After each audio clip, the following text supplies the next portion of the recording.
think was very useful.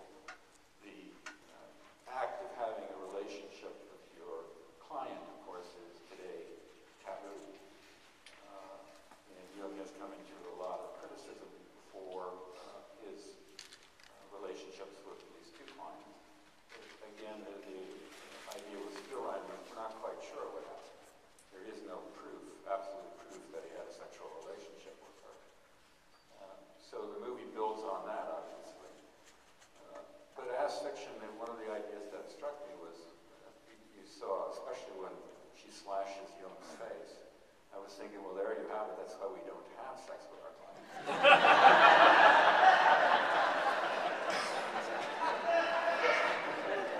It can be a very dangerous thing for the animals. Back in 1908 or whenever, there were not these strict rules that we have for dual relationships. And I think we've gone way too far in terms of rigidity about that.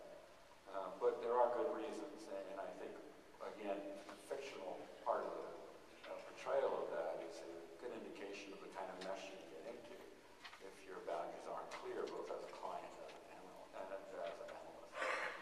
What I did like about the movie was that they didn't portray her totally as a victim of Jung, which is one of the assumptions we make today, that the client is almost always the victim, which I think is very demeaning to the client, actually. She was I kind of liked her. I thought the beginning portrayal of her schizophrenia or hysteria was way over the top. But as the movie progressed, I thought she captured some of the dilemma and some of the passion of a client caught in that position. And clearly Jung treated her as a friend, and that's almost certainly true. And when I was in Zurich in 1971, my best friend was my analyst. We didn't have these boundaries in place at that point. Good time. I better stop. 5 minutes got reduced to 3 minutes. I'm Steve Witty. I hadn't seen this film before, and I wasn't sure while I was watching it if I was watching it as a Jungian analyst or as a film goer and somebody who also makes films. I had to keep scratching my head to decide which part of me was going to be present. I think both were present. I was very turned off initially. I thought the presentation of Spielrein was some kind of strange melange of hysteria, schizophrenia, and as Nancy suggested, a little mania thrown in that didn't ring true to me at all. Mental illness in films has a very bad history. Those films that have been made about it, it's just very hard to show human distress in film in such a brief kind of way. So I was very put off by that. And I thought the casting was absolutely opposite, that Jung was the very vigorous, larger man, and Freud was much smaller and had, I would guess, sort of a different presence. So I think this casting actually should have been switched. So that put me off. But actually, as the movie went on, I felt myself more and more drawn into it. I think it was those images of sailing that finally kind of touched me. And maybe it was the symbolism of the water and these people drifting on the water that finally got me into it. When we were asked to be on this panel, and again, I hadn't seen the film, and I was wondering what I could offer. The one thought I had was that how powerful the unconscious is, and how some of us are so drawn to the unconscious. Some of us don't want to have anything to do with it, but some of us are very drawn to it.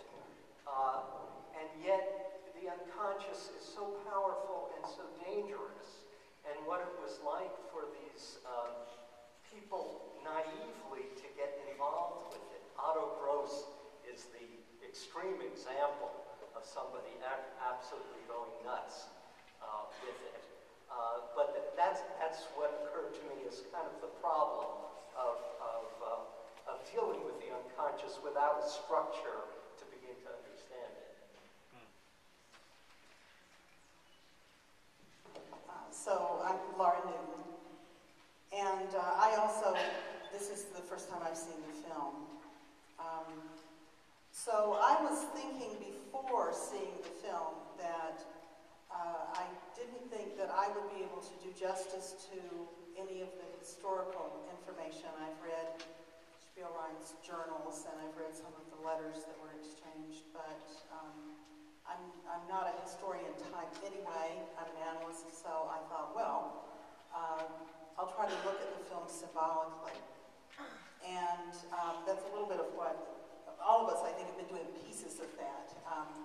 But one of the things that I thought of beforehand was the fact that this relationship between Jung and Freud has really been the subject of much projection for 100 years or more.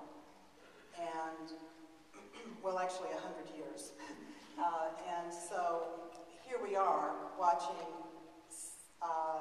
a projection of what that relationship was like and what the split in the relationship was like. I think that we can think symbolically of the idea of the great man or the great men and the struggle that occurs between these two sort of clashing giants in the field of psychology. And then, because this story really focuses in on the woman as much as the men, the one woman being Sabina, I think that there's something of the repressed feminine, which many of us Jungians have written about and thought about and worked with.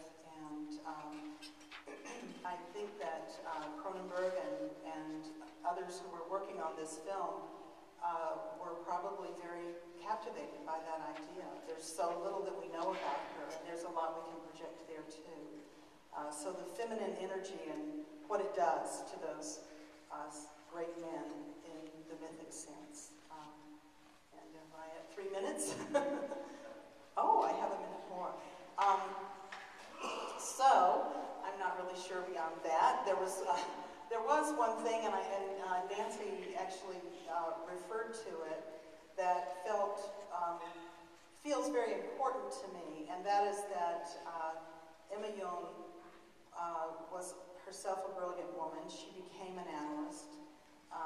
She wrote some very influential pieces, books, and essays on Jungian psychology, on symbology, and that Jung also, in relation to that, Jung really did train a lot of women to become analysts, and I think our field is one that has a lot of women who are equals to the men.